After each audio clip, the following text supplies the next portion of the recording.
안녕하세요 여러분. Hackers IELTS 리스닝의 샤론쌤입니다. 오늘 영상에서는 IELTS 시험을 처음으로 준비하시는 분들을 위해서 IELTS 과목별 유형 분석을 알려드리려고 해요. 짧지만 강렬하게 IELTS는 어떤 시험인지 또 어떤 과목으로 구성되어져 있는지 마지막으로는 대표적인 과목별 빈출 유형들은 어떤 것인지까지 확인해 볼 텐데요. 자, 모두들 준비되셨나요? 그럼 함께 출발해 보도록 하겠습니다. 간단하게 IELTS 시험에 대해서 짚고 넘어가 볼까요? 우리 IELTS란 영국, 캐나다, 호주, 뉴질랜드 등 영연방 국가로 이민을 가시려고 하거나 또는 그 국가들의 교육기관에 입학을 원하는 응시자들의 영어 구사 능력을 평가하는 시험이에요. 우리 특히 IELTS 시험에는 두 개의 모듈로 나뉘는데요. 아카데믹 모듈은 대학교나 대학원 등 유학을 계획 중인 응시자분들이 주로 치는 시험이에요. 말 그대로 영어권 국가에서 공부를 하고자 하는 학생들을 위한 시험으로 단어나 지문 등의 난이도가 조금 높은 편이죠. 그리고 제너럴 모듈 같은 경우는 이민 또는 직업교육 프로그램 이수를 희망하는 응시자분들에게 조금 더 적합한 모듈입니다. 지문의 난이도나 단어가 기본적인 의사소통에 좀 더 중점을 두고 있어요. 여기서 주의해야 하실 건 리스닝과 스피킹은요, 모듈이 구분 없이 공통 출제이지만 우리 리딩과 라이팅은 모듈이 나뉘어져 있고요. 난이도도 다르기 때문에 반드시 여러분들의 목적에 맞게 모듈을 정해주시고 거기에 맞는 학습 전략을 세우셔야 합니다. 그렇다면 IELTS 시험은 어떤 과목으로 구성되어져 있을까요? IELTS 시험은 listening, reading, writing, speaking 총 4과목으로 구성되어져 있습니다. 우리 IELTS 시험은요, 토플과는 다르게 페이퍼 형식으로 정답을 모두 연필로 적어주셔야 합니다. 특히 리스닝의 경우에는 주관식이 포함되어져 있어서 정답이 되는 단어를 직접 적어주셔야 하기 때문에 평소에 단어의 스펠링 연습을 정확하게 공부해 주시고요. 단어들의 발음까지 확인해 주시면서 공부를 해 주셔야 합니다. 여기서 스피킹의 경우는 face to face, 직접 면접관들과 1대1 스피킹 시험을 친다는 부분도 꼭 잊지 말고 알아두셔야 합니다. 우리 간혹 스피킹 면접관과의 대면이 낯설어서 시험을 보시다가 실수를 하시는 분들도 계시는데요. 꼭 시험을 준비해 주시는 과정에서 수시로 스피킹 첨삭을 해주셔서 이에 대한 울렁증을 극복하셔야 하겠습니다.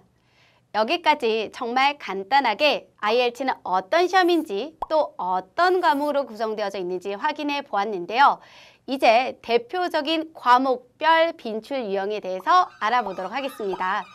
우리 과목별로 시험에 나오는 유형들이 매우 다양하고요. 이에 따른 유형별 공략법이 다르지만 오늘은 대표적인 과목별 유형 한 개씩만 언급해드리고요. 함께 공부하는 시간을 가질 거예요. 다들 준비되셨나요? 첫 번째 과목의 주인공은요, 바로 listening입니다.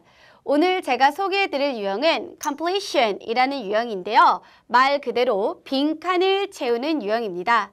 우리 completion에서도 notes completion, form completion, table completion이 대표적입니다.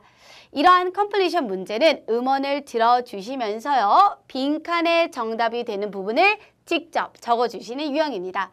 우리 그만큼 철자를 올바르게 적는 게 굉장히 중요하겠죠? 예를 들어서 form completion 유형을 한번 보도록 하겠습니다. 섹션 1에 출제되는 form completion 유형은 주로 사실적인 정보, 바로 팩트를 적어주는 부분인데요. 이와 같은 유형을 푸는 전략은 바로 1번, 가장 먼저 주제를 읽어주시고요. 2번, 소주제를 읽어주시면서 정보의 흐름을 먼저 파악을 해주시는 겁니다. 그리고 마지막 세 번째, 가장 중요한 키워드 부분을 확인해 주시면서 미리 정답을 예상을 해주시는 거죠. 우리 그렇다면 함께 문제를 풀어볼까요? 여기 문제에서 보시게 되면요. 주제는 Children's Art Course Enrollment Form이고요. 그리고 소주제는 Personal Details Enrollment Information과 같습니다. 그리고는요, 여러분들은 바로 키워드를 파악을 해주셔야 돼요. 자, 우리 다 같이 키워드를 보시게 된다면 1번은 바로 name으로요. 우리는 1번에 바로 사람 이름, 고유 명사를 적어주신다라고 미리 예상을 하실 수가 있습니다. 그리고 2번에서는 키워드는 바로 age겠죠.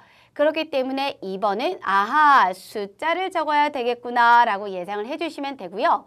다음으로는 3번 문제, 바로 키워드는 cost, 가격이죠. 그렇기 때문에 여러분들은 역시나 정답으로 숫자를 적어주셔야 된다라고 예상을 해주시고요. 마지막 4번은 키워드는 date, 그렇기 때문에 날짜를 적어주실 준비를 해주시면 되겠습니다. 이런 식으로 정보의 흐름을 파악을 해주시고요. 키워드를 파악하면서 정답을 미리 예상하면서 들어주시는 게 바로 컴플리션 문제 유형의 풀이 전략입니다. 그렇기 때문에 이제 앞으로 컴플리션 문제 유형을 쉽게 해결하실 수 있으시겠죠? 두 번째 과목의 주인공은 바로 누굴까요? reading입니다. 오늘 제가 여러분들에게 소개해드릴 유형은 바로 true, false, not given 이라는 유형입니다. 비슷하게는 yes, no, not given이 있죠. 말 그대로 true, false, not given은 지문에서 언급된 정보를 yes, no, not given은 작가의 생각이나 의도를 묻는 유형인데요. 참, 거짓, 주어지지 않음이라는 말에서 알 수 있듯이 우리가 문제에서 주어진 내용과 지문이 일치하시면 참을, 못은 즉 지문의 내용과 다른 내용이면 false를 고르시면 됩니다. 여기서 not given은 지문에서 해당 문항의 내용을 찾을 수 없으시면 고르시면 되는데 많은 분들이 가장 어려워하는 부분이 여기에 있어요. 바로 false와 not given의 구별입니다. 그렇다면 바로 예제를 통해서 알아볼까요?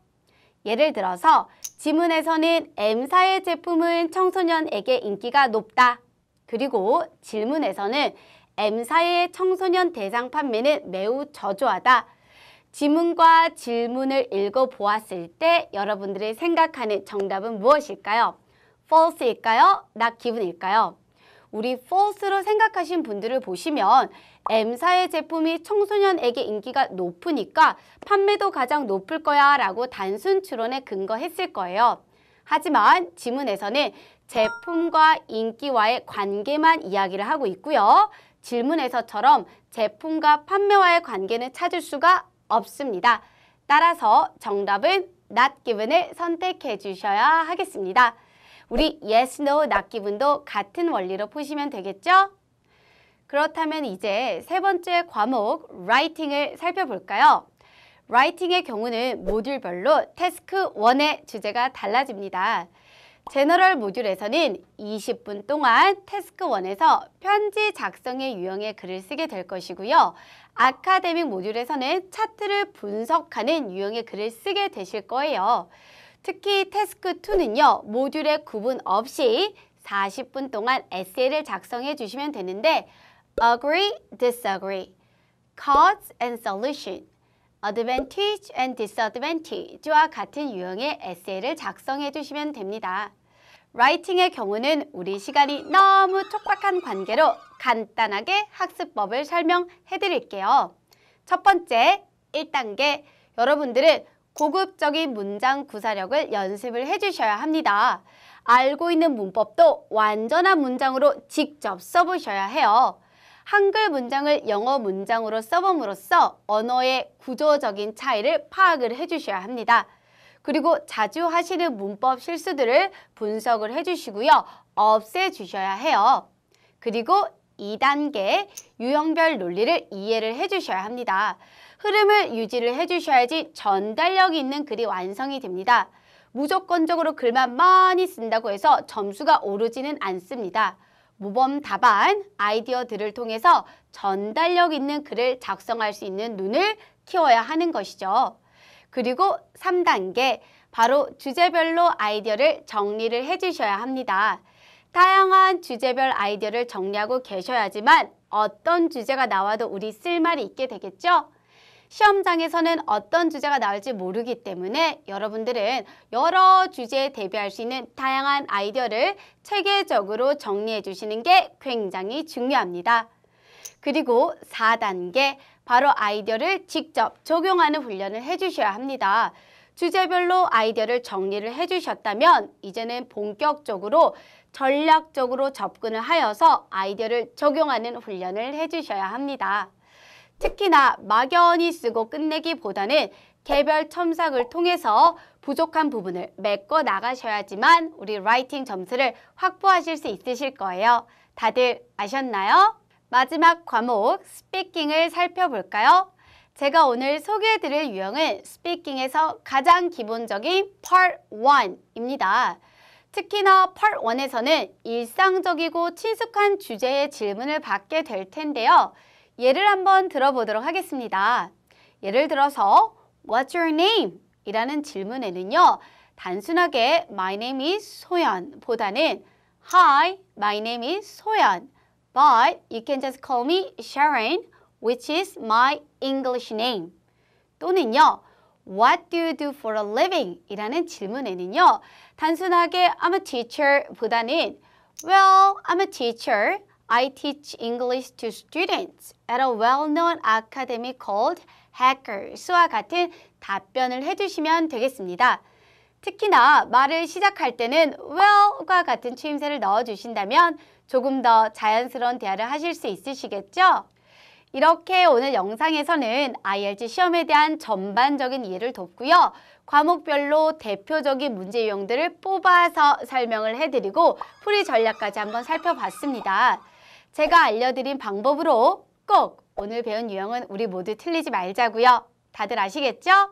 이상 오늘도 저 샤론과 함께 공부하시느라 다들 너무 수고 많으셨고요. 우리는 또 다음 영상에서 뵙도록 하겠습니다. 바이! 점수 잡는 Hackers.